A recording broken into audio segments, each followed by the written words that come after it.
She danced with diamonds, she sang like a storm, and she had secrets that could shake nations. Josephine Baker wasn't just a star, she was a spy, a seductress, and a survivor.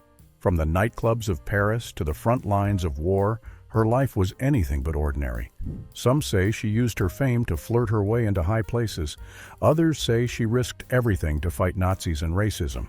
But one thing's for sure, behind that radiant smile was a woman the world never truly understood. Join us as we uncover the shocking truth behind Josephine Baker's real story, one that history books only scratched the surface of. Born into struggle, raised by hardship, Josephine Baker was born as Frida Josephine McDonald in St. Louis, Missouri. But even her birth came with mystery. Her mother, Carrie, had been adopted by a couple who were both former slaves, and so no one truly knows who Josephine's father was. Her family said it was Eddie Carson, a vaudeville drummer. But others believed that wasn't true. Josephine's foster son, Jean-Claude Baker, spent many years trying to find the truth. In his book Josephine, The Hungry Heart, he said records showed that Carrie gave birth at a hospital usually meant for white women. That alone raised questions. He wrote, "Why 6 weeks in the hospital, especially for a black woman, who would customarily have had her baby at home?" The baby, Frida, was born during that stay. The father's name was only written as EDW on the certificate. Jean-Claude believed Josephine's father was white. So did Josephine.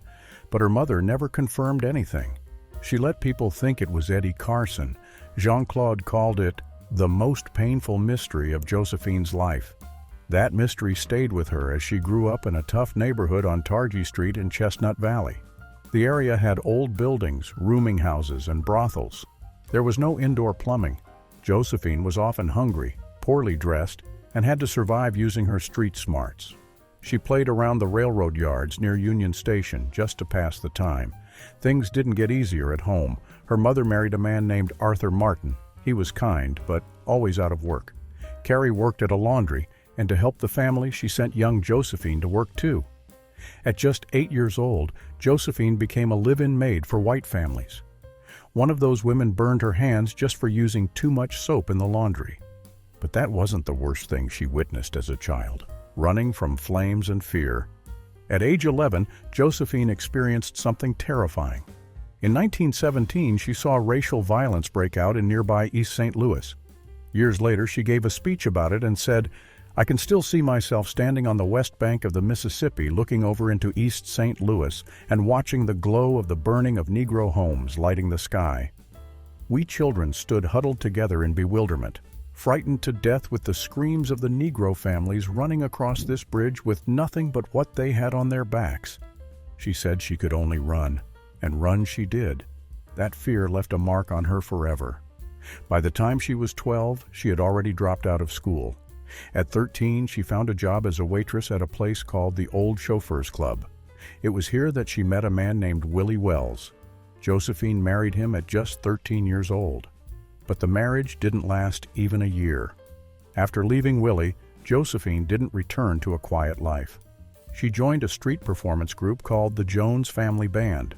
She was still very young, but had already seen too much of the world, and she wasn't done yet. By her teens, Josephine was living on the streets at times. She slept in cardboard boxes and searched for food in garbage cans. She danced on street corners to earn whatever little money she could. Her early years were full of hunger, danger, and survival. At home, things weren't better. Her mother didn't support her dream of becoming an entertainer. Carrie thought Josephine should focus on being a wife, especially after Josephine married again. In 1921, when Josephine was just 15, she married a man named William Howard Baker. Her mother wanted her to stay home and be a proper wife.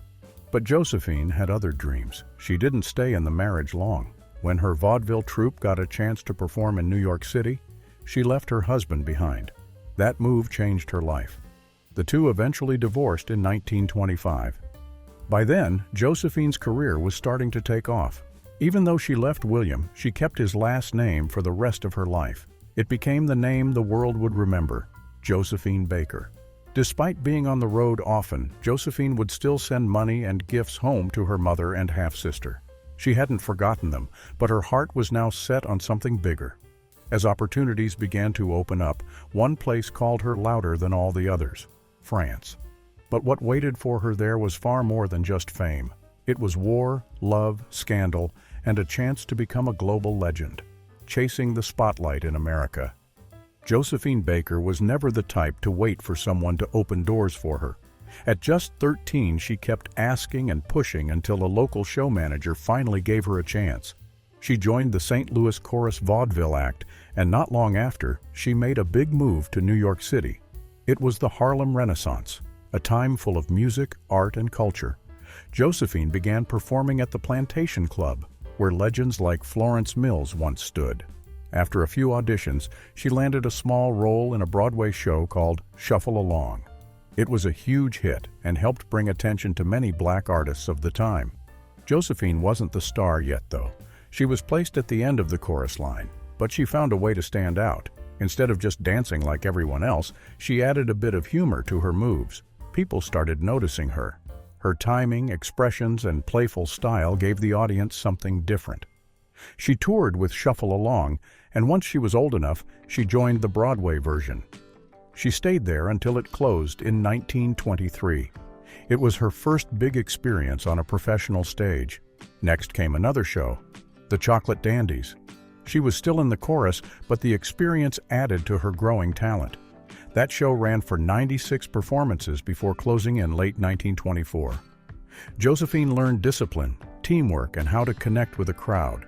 But she was still in the background. She dreamed of more, bigger stages, louder applause. But what she didn't expect was that her breakthrough wouldn't come in America at all. She just didn't know it would be across the ocean. Paris, the city that made her a star.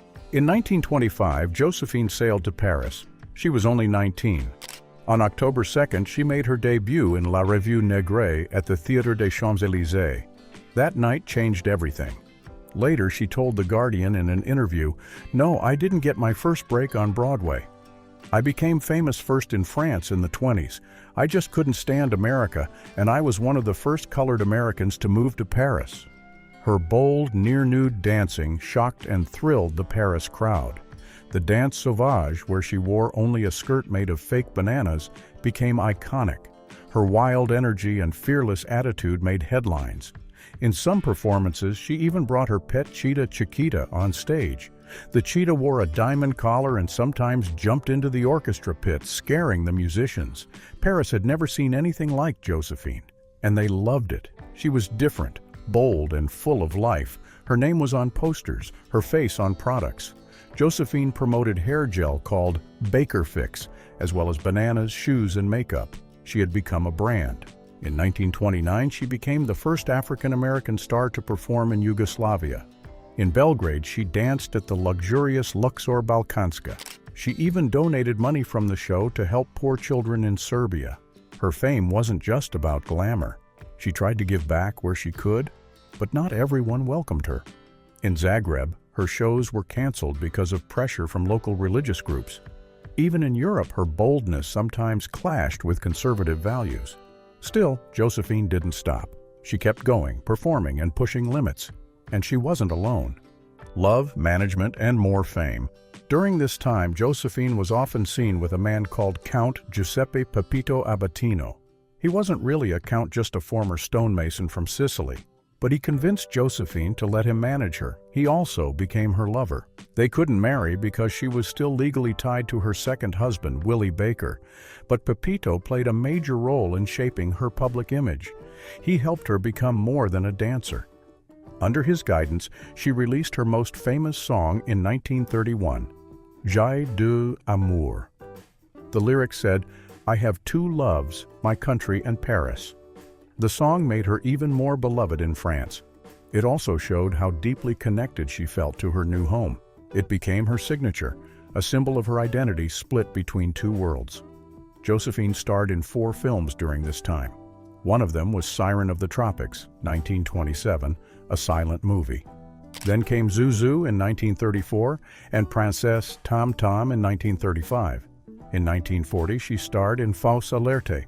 Each film gave her a new audience, a new stage, a new way to shine. Writers said her first film played on the idea of a primitive woman who becomes elegant in Paris. This theme followed her throughout her movie career. Her clumsy yet charming stage style also showed up in her acting. It was funny, expressive, and full of movement. But Pepito didn't just stop at films. He helped change her entire stage presence. Josephine began training with a vocal coach. She worked hard, practiced daily, and slowly transformed. By 1934, she starred in a revival of the opera La Créole in Paris. It ran for 6 months at the Théâtre Marigny. Singer Shirley Bassey once said, "She went from a petite danseuse sauvage with a decent voice to la grande diva magnifique." Josephine had grown. She was no longer just a dancer in a banana skirt. She was a diva, a voice, a presence. However, things weren't as smooth back in America. A star in Paris, but rejected at home. In 1936, Josephine returned to the U.S. to star in the Ziegfeld Follies. She hoped to win hearts at home like she had in France, but the show didn't go well. Her performance didn't get the love she expected. Time magazine was cruel, calling her a Negro wench. Some critics said her voice was too small for the big stage. She was later replaced by Gypsy Rose Lee. Hurt and disappointed, Josephine went back to Europe. This failure deeply affected her. She no longer felt tied to America. She chose to become a legal citizen of France. In 1937, she married Jean Lion, a French industrialist. With this marriage, she officially became French. The wedding took place in a town called Crèvecoeur-le-Grand, led by the local mayor. Between 1933 and 1937, she also became a familiar face at the start of the Tour de France. But while she smiled for the crowd, behind the scenes, she was facing serious threats. In Germany and Eastern Europe, people treated her with hate. Some stormtroopers even threw ammonia bombs at her. Others shouted at her to go back to Africa. These moments weren't just painful, they were warnings. Josephine saw what was coming, and when war finally reached France, she had already made her choice. Josephine's marriage to Jean Lion wasn't just about love. It gave her a new beginning. France had given her fame, love, and safety. Now, she wanted to give something back. After becoming a citizen in 1937, Josephine didn't just rest on her success. When war came to France, she decided to fight. And not just with words or songs. That part of her story, how a dancer became a spy and hero, is one of the most powerful chapters in her life. Becoming French and choosing resistance. When war broke out in Europe in 1939, Josephine Baker was already a huge star in France. But no one expected what would come next. The French military needed spies, and not just anyone. They needed people who could move around without drawing attention. Oddly enough, they chose the most famous woman in France. Jacques Abte, head of French military intelligence, picked Josephine for a reason. She was known everywhere. She could enter embassies and mingle with diplomats without raising suspicion, and she had one powerful tool: charm. Baker quickly agreed to help. She said, "France made me what I am. The Parisians gave me their hearts, and I am ready to give them my life." That was all Abte needed to hear. Josephine officially became an honorable correspondent for the French Secret Service. She began attending parties at embassies and ministries. She chatted with high-level Japanese officials and Italian officers. She even spoke with Vichy collaborators. But behind the smiles, she was collecting secrets. At these events, she wrote what she heard on her hands and arms. She also pinned notes inside her clothes. Sometimes she used invisible ink. Her stardom gave her access. Her courage gave her power. Nobody would think Josephine Baker, the glamorous performer, was secretly a spy. And as the war moved closer to France, she would take even bigger risks, spies and strategies. In 1940, when German troops invaded France, Josephine didn't run to safety. She moved to her estate, the Château de Milonde, in the south of France. But she wasn't just hiding there. She turned the chateau into a safe house. Her home became a center for resistance activity. She helped hide Jewish refugees and resistance fighters. She gave them food, money, and fake documents. She even helped set up a radio system to send messages to the Allied forces. Weapons were stored in her cellar. Because she was an entertainer, Josephine could still move around. She had a reason to travel. She visited neutral countries like Portugal. She also toured South America. But the real reason for her trips was far more serious. She carried important information with her. Notes about troop movements and locations of German airfields were written in invisible ink. These messages were hidden inside her sheet music. At one point, she even used her underwear to hide notes. She pinned them to her bra using safety pins. Baker once said, "My notes would have been highly compromising had they been discovered, but who would dare search Josephine Baker to the skin?" She knew how to use her fame to protect herself, but her work didn't stop in France. She had more missions to complete. Secret missions and a dangerous illness. In 1941, Josephine traveled to North Africa.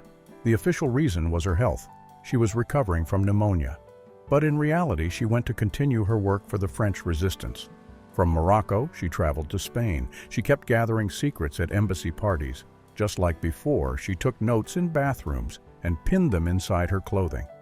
She met powerful people, including the Pasha of Marrakesh. He helped her through a terrible personal loss. During this time, Josephine had another miscarriage. This was not her first, but this one led to serious problems. She got an infection. It was so bad that she needed a hysterectomy. Her condition got worse. She developed peritonitis, then sepsis. It was life-threatening. But Josephine didn't give up. Even while she was sick, she wanted to help. After she recovered, she began performing for soldiers. She sang for British, French, and American troops stationed in North Africa. There was no organized entertainment for the Free French troops, so Josephine handled it herself. Her shows were simple, no fancy sets, no costumes, just her and her team. They performed for free. Civilians were not allowed. It was all about lifting the spirits of the fighters. And even though she was risking everything, she never backed down. Josephine's fame gave her more than just power, it gave her cover. She didn't try to hide in the shadows. Instead, she used the spotlight to her advantage. As one report said, fame would be her cover. Abdi believed Josephine's charm could help her learn secrets. He was right. She went to diplomatic events at the Japanese and Italian embassies. There, she listened closely to every word. When she returned home, she would report what she heard. Abdi once warned her about the risks. Josephine just laughed. "Oh, nobody would think I'm a spy," she said. After the Germans entered Paris in June 1940, Abdi begged her to leave the city. She agreed, but she didn't leave empty-handed. She packed her gold piano. She took her bed, which once belonged to Marie Antoinette, and then she drove south, 300 miles away from the chaos. As Nazi soldiers marched through Paris, Josephine turned her new home into a hiding place. Resistance members and refugees lived in secret rooms. They found shelter behind her walls, and Josephine still kept working behind the scenes. Risk, reward, and recognition. In late 1940, Josephine and Abdi prepared to deliver documents to General Charles de Gaulle. These papers were meant for the Free French government in London, but they had to get them out of France first. So they came up with a plan. Josephine said she was going on a tour in South America. She wore a dress that hid photos underneath. She carried sheet music that held messages in invisible ink. All eyes were on her. Nobody paid attention to the man beside her, pretending to be her secretary. Abdi passed through borders easily thanks to Josephine's fame. In Spain and Portugal, she did the same. She kept attending parties. She smiled, danced, and listened. Then she wrote it all down. In bathrooms, she would scribble notes and tuck them safely into her clothing. Looking back, she said, "When they asked me for papers, they generally meant autographs." She was fearless. After the war, her efforts were finally recognized. She received the Resistance Medal from the French Committee of National Liberation. The French military gave her the Croix de Guerre. General Charles de Gaulle named her a Chevalier of the Légion d'Honneur. She was not just a performer, she was a patriot, a fighter, a hero. And while she would go on to adopt children and face more personal changes, her time in the resistance would remain one of her proudest moments. She said later in life, "An overriding consideration, the thing that drove me as strongly as did patriotism, was my violent hatred of discrimination in any form." For Josephine, the war wasn't just about France. It was about fighting the hate she had seen her entire life. That fight became her mission, and she carried it out with style, grace, and fearless heart.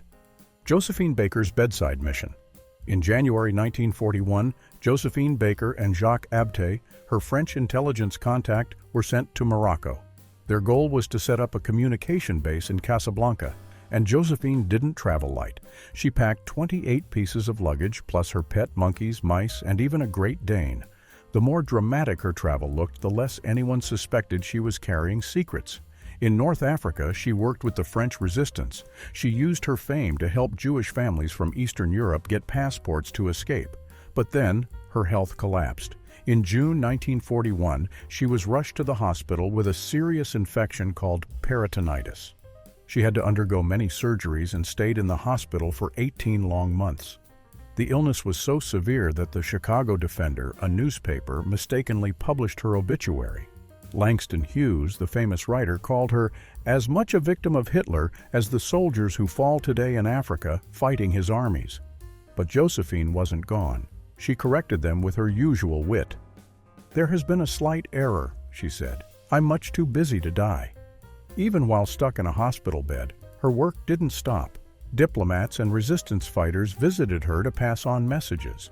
From her balcony, she watched American soldiers arrive in Morocco in 1942 during Operation Torch. When she was finally healthy enough to leave, she didn't rest.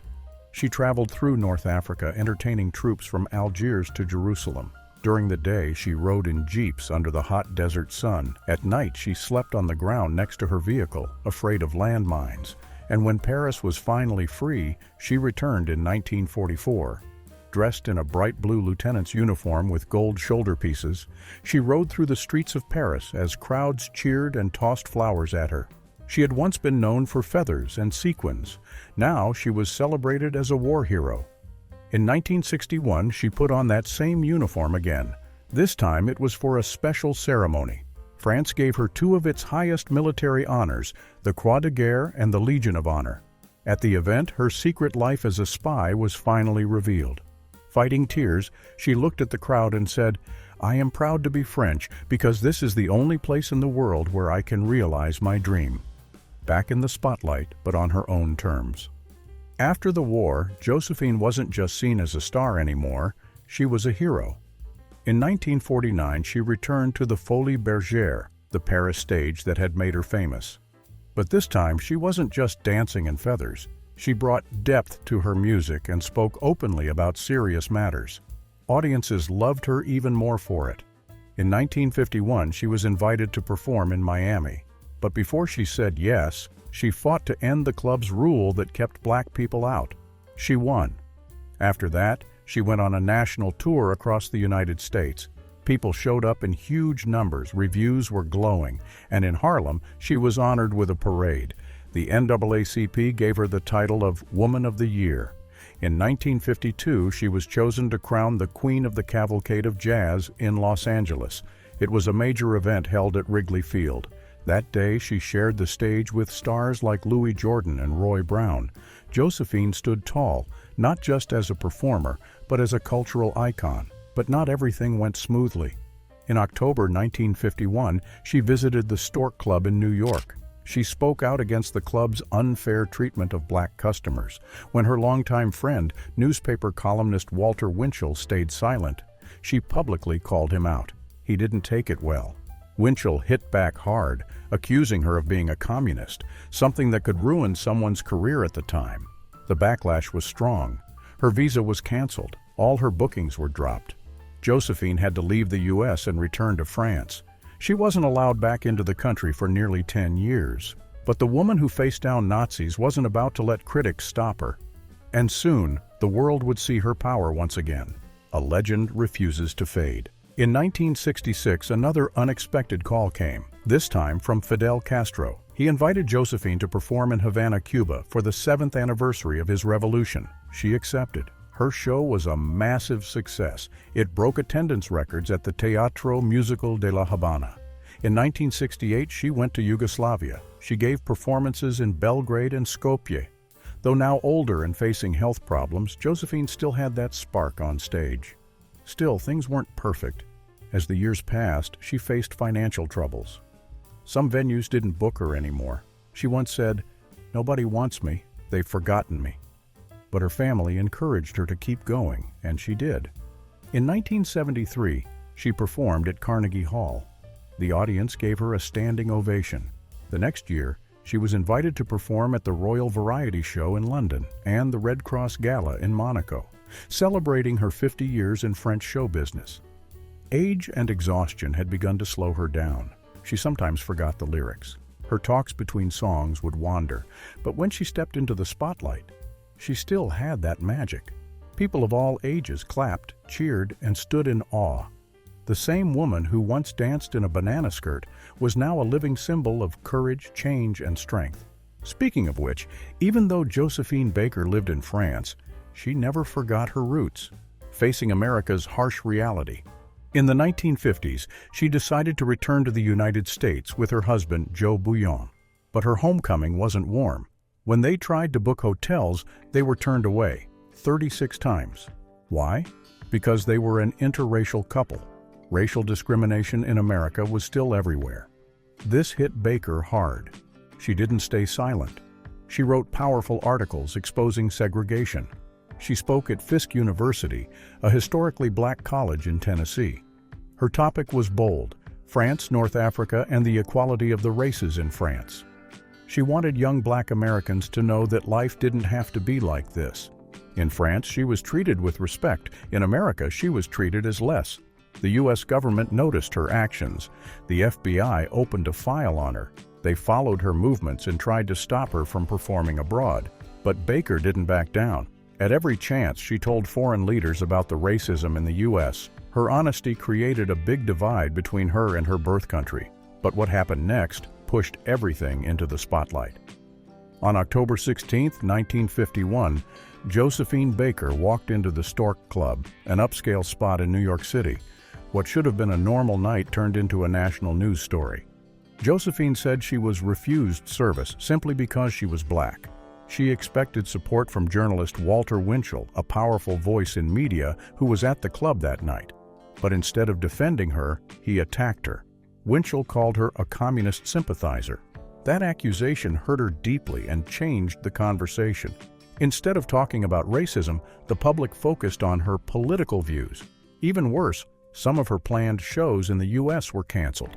Her work visa was taken away. She had to leave America and go back to France. Still, Baker's actions opened people's eyes. She refused to perform in clubs that had segregated audiences, even when offered $10,000. A club in Miami finally gave in to her demand for mixed seating. That change helped open doors in places like Las Vegas, where entertainment had long been divided by race. Her stand came with danger. She received threatening calls from people claiming to be from the Ku Klux Klan. But she told the press she wasn't afraid of them. Something else happened that night at the Stork Club. Actress Grace Kelly was there. She saw what happened and took action. She walked out of the club with Baker, arm in arm, and said she would never return. After that night, the two became close friends. And years later, when Josephine was struggling financially, Princess Grace offered her a villa and money to help her get back on her feet. But not everyone agreed with Baker's methods. Some people, even within the black community, worried her bold actions and glamorous past might hurt the civil rights movement. Still, Josephine stood firm, fighting for justice one stage at a time. Her fight wasn't just with words. She worked closely with the NAACP, the leading civil rights group. They honored her in 1951 by naming a day after her, Josephine Baker Day. She was also given a life membership to the NAACP by Ralph Bunche, a Nobel Peace Prize winner. The support encouraged her to keep fighting. One cause that touched her heart deeply was the case of Willie McGee, a black man sentenced to death in Mississippi in 1945. Many believed the evidence against him was weak and unfair.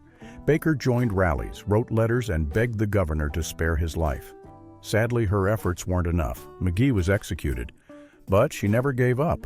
In 1957, she gave a speech in Frankfurt, Germany, calling out racism once again. And in 1963, Josephine Baker stood beside Dr. Martin Luther King Jr. during the March on Washington. She was the only official female speaker that day. Wearing her Free French military uniform, complete with her medals, she introduced a group called Negro Women for Civil Rights. She spoke with pride and fire, saying, "I have walked into the palaces of kings and queens, and into the houses of presidents and much more. But I could not walk into a hotel in America and get a cup of coffee, and that made me mad. And when I get mad, you know that I open my big mouth. And then look out, 'cause when Josephine opens her mouth, they hear it all over the world." It was one of the most powerful speeches of the day, But not everyone was happy she was there. Some thought she was too far removed from American issues after living in Europe so long. But her message was clear and unforgettable. After Dr. King's tragic assassination in 1968, his widow, Coretta Scott King, reached out to Josephine Baker. She asked her something few would expect. Would you lead the civil rights movement? Baker was honored. She thought deeply about it. She had given her voice, her time, and her energy to the cause. But now she had children, many of them adopted, and she felt she couldn't leave them behind.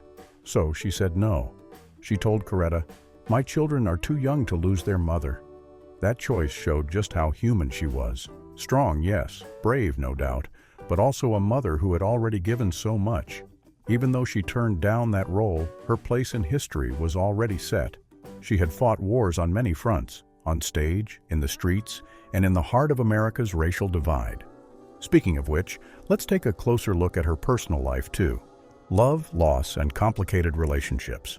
Josephine Baker's personal life was just as complex as her career. Her first marriage happened when she was only 13 years old. She married an American train porter named Willie Wells. The marriage didn't last and was said to be very unhappy. A few years later, in 1921, she married again, this time to William Howard Baker. That marriage also ended, but she kept the name Baker because her career had already started under it. Over time, people began to speak about Josephine's love life more openly. Her son, Jean-Claude Baker, later said she was bisexual and had romantic relationships with women too.